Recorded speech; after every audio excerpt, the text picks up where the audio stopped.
Good morning. We thank God for this Friday once again as we celebrate the love of God through the intercession of Saint Lucy.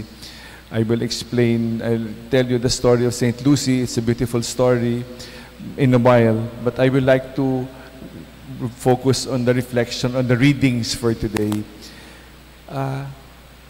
Ang inggit, no? Ewan ko kung marami tayong inggit. Nainggit ako sa tao,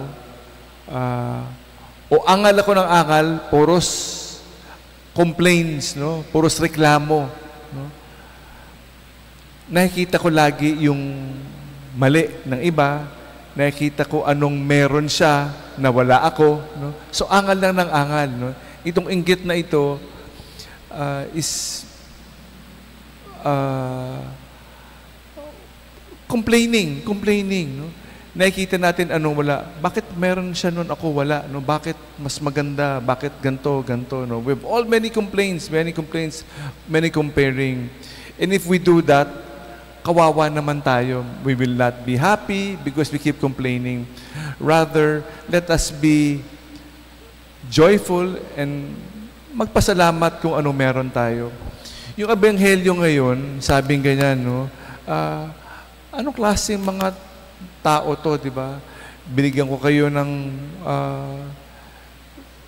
kumanta ako ng masaya, hindi kayo sumayaw, di ba? Kumanta ako ng malungkot, hindi naman kayo lumuha, no? Hindi naman kayo nag-participate, no? Sala sa lamig, sala sa init. Pinadala ko si Juan Bautista, sabi niyo, naku, napaka-tino naman yan, ano? Sabi niya, hindi uminom, no? Anong klase yan, ano? He's possessed by a demon. Pinagpadala ko, si Jesus dumating. Sabi, bakit siya kumakain kasama ng mga makasalanan? Bakit siya umiinom at bakit siya kumakain at nagkipagsalod sa mga taong yan, di ba? So sabi niya, puros batikos, walang nakitang tama, lahat na lang mali. No? Sana hindi tayo ganyan. Ano? Sana, instead of punan ng mali, sana we also see what is good on the other. No? Maraming kabutihan ang nangyayari sa ating buhay at kung anong pinofocus natin yung mali lang o anong wala tayo, kawawang-kawawa naman tayo samantalang napakaraming biyaya ang binibigay sa atin ng Panginoon Diyos.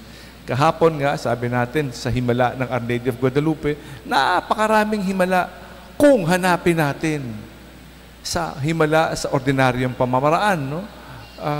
Hindi yung miracle na gusto ko na obvious na kunyari, the dancing sun, no? Naku, yun ang himala na ginanais natin.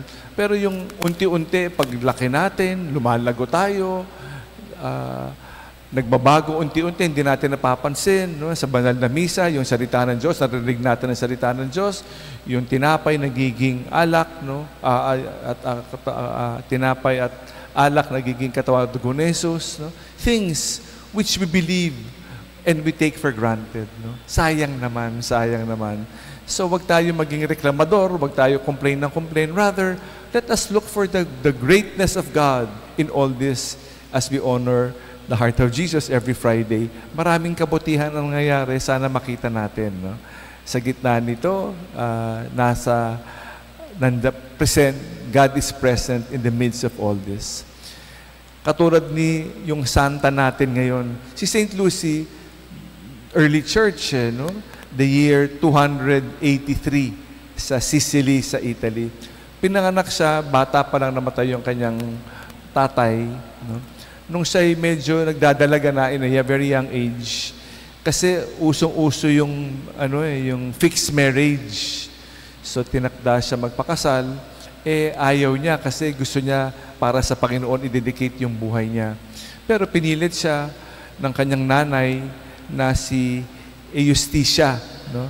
Pinilit siya, no? At naku, sabi niya parang wala, no? Yung nanay niya may sakit, was hemorrhaging, may sakit sa dugo. Humingi ng tulong si Lucy kay Saint Agatha para mamagitan para sa kanyang nanay. Gumaling yung nanay, no? Gumaling.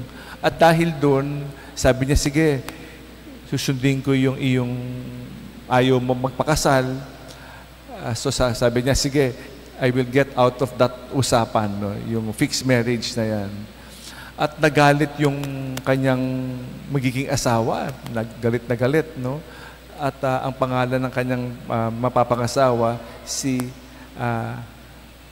Paisius, no? Yung mapapangasawa niya, naggalit na galit, at sinumbong siya, sabi niya, "Nyo, Kristiyano yan." Ano?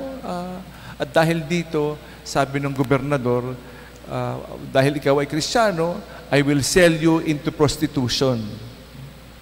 At nung dadamputin na siya, hindi siya magalaw. Kumuha ng hindi isang oxen, no, baka, no, isang hayop para hilahin, hindi isa, a team of oxen para hilahin siya. Imagine, hindi siya mahila-hila, hindi siya matanggal-tanggal. At hindi siya magalaw. Tapos, tinorture siya, binulag siya, no? Hanggang sa finally, sinaksak siya in the throat, and finally died. Before she died, the legend says, no, she received her eyesight. She's very, very famous. She died in the year 304, no? So the early church in Italy, Sicily, Italy. And she's a very popular saint during that time. Up to now, we think her very popular. That's why Saint Lucy, we ask her to be able to see the beauty of the Lord, the many miracles around us, and not keep complaining. Salamat sa Diyos.